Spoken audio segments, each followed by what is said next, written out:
Ever wish you could, like, I don't know, hit that talk back button on the airplane seat Oh, yeah. and see what your flight attendant is really thinking? Oh, for sure. Well, that's what we're doing today. Buckle up. Yeah, we're going beyond the beverage cart and those perfectly tied scarves. We're going to uncover what it's really like to be a flight attendant. And not just like the glamorous travel stuff. Right. We're diving deep into their world, specifically what they share when, when the passengers aren't around. Exactly. And we're better to do that than Reddit. Reddit. Yeah, we're going to flight attendants. Yes.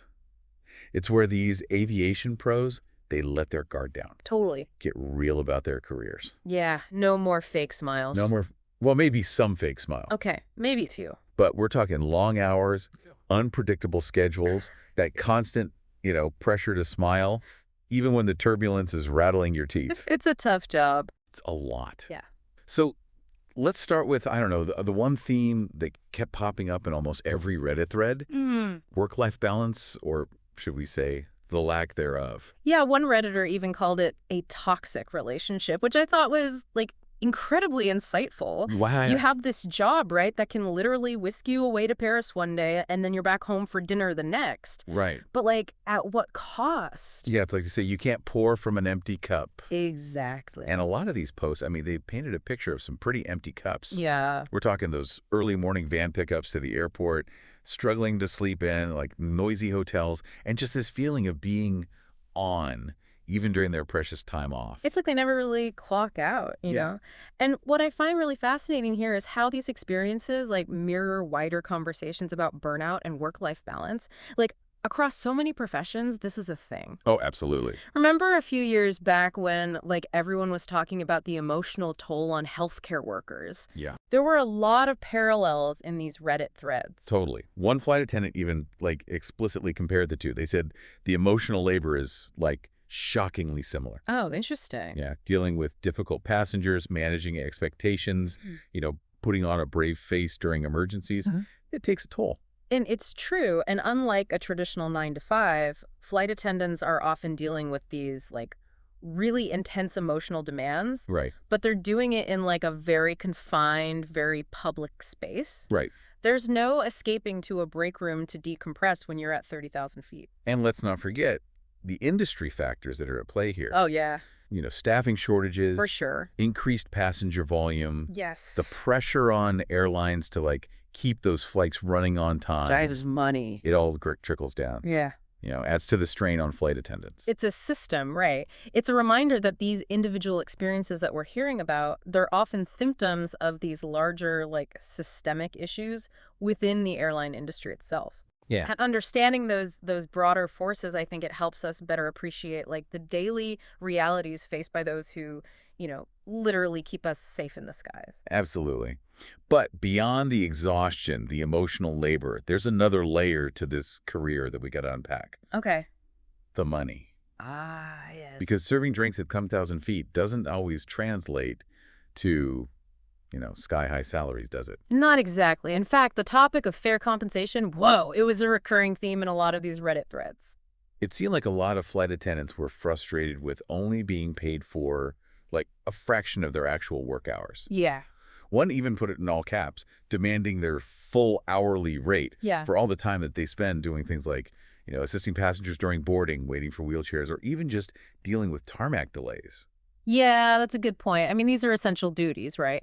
Like, they contribute to the overall safety and efficiency of the flight, but they often fall outside that narrow window of time that's considered flight time and therefore compensated. I hate to break it to you, but if a passenger loses their AirPods and you're on your hands and knees searching for them while the plane is being cleaned, that's work. Right. That deserves to be acknowledged, and it deserves to be compensated fairly. Absolutely. It speaks to this need for, like, greater transparency and fairness in how flight attendants are compensated for the full scope of their responsibilities. Yes. And this, like, discontent over pay, it's often, I think, amplified by the limited opportunities for career progression that a lot of them experience in this industry. That's a great point, and it segues perfectly into our next section, because it's not just about the paycheck, right? Right. There's ambition. There's the desire for growth, maybe even escaping those middle seats for good one day. Yeah. Yeah, like we saw a lot of posts from flight attendants who are, like, itching to move up, in the ranks, whether that's transitioning from a regional to a mainline airline. Right. Finally snagging that, like, coveted line holder position instead of being on reserve. Yeah, yeah. Or even just, like, I don't know, scoring better routes. Makes sense. Yeah. And it's easy to see why. Like, each of those steps often comes with, better pay, more predictable schedules. Right. Greater sense of control over your career, what you're doing. Totally. Though it's not always about, climbing that corporate ladder. Okay. Right. Right. One story that really stuck with me was this flight attendant who actually left flying behind. Wow. To take a corporate job. Oh, interesting. Still within the airline industry. Okay. But, like, using their skills in a totally different way. That's so cool. That's such a great illustration of how the skills you hone, up in the air, customer service, communication, like even crisis management. Oh, yeah. Those are so transferable to other fields. Right. It's really empowering to see. Like, flight attendants leveraging these talents to, like, create these alternative career paths for themselves. Yeah. Especially when the demands of the job, totally become too much. Yeah. And it makes you wonder, like, what other career paths might be a natural fit for former flight attendants? Right. Like event planning, maybe. Oh, yeah. Travel journalism. For sure. The possibilities are endless. Right. And it's just a good reminder that those skills are valuable, even if you eventually, decide to land that plane for good. Okay. So no deep dive into the world of flight attendants would be complete without talking about, Oh, no. the passengers. Of course not. Right. The S of feature. Well, let me tell you, those Reddit threads did not disappoint. Oh, I bet. From, like, heartwarming moments to, shall we say, turbulent encounters. Okay. It seems like, flight attendants have seen it all. You've seen it all. And some of these stories really highlight this, like, unique power dynamic that's at play. Oh, for sure. When you're, trapped in a metal tube hurtling through the air. 30,000 feet, nowhere to go. It's like this weird mix of, like, intimacy and anonymity. Yeah. You're sharing a meal, maybe even, like, a few nervous laughs about the turbulence, but, like, you're still strangers, Yeah. And for some reason, I don't know, that seems to make people just forget, like, their manners. Oh, tell me about it. Yeah. Like that post about flight attendants getting called by their first names. Oh, no. Because of those, those pesky name tags. No.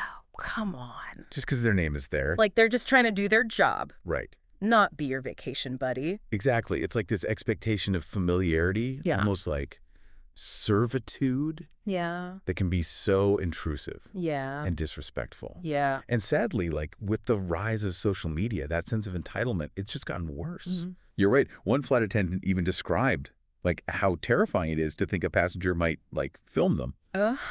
And post it online without their consent. Oh, gosh. It's a good reminder that they deserve respect, privacy, just like anyone else. Yes. They're not public property just because they're wearing a uniform. It's a good reminder for all of us to, be mindful of how we treat service workers. Oh, yeah. Both, like, online and in person. Please. But on a brighter note, not all passenger interactions are, negative. Right, right.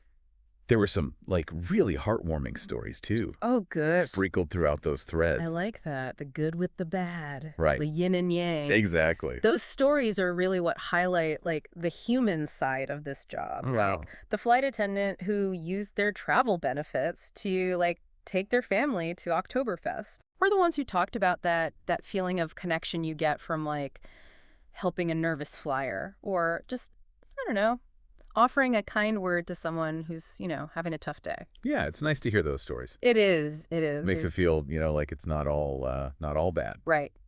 Exactly. There's good and bad in every job. True. Although, speaking of, challenging, we did see some people talking about unruly passengers. Oh, yeah. Like, there were a lot of discussions about how to handle those situations. Of course, yeah. Some people were even calling for, like, a no-fly list.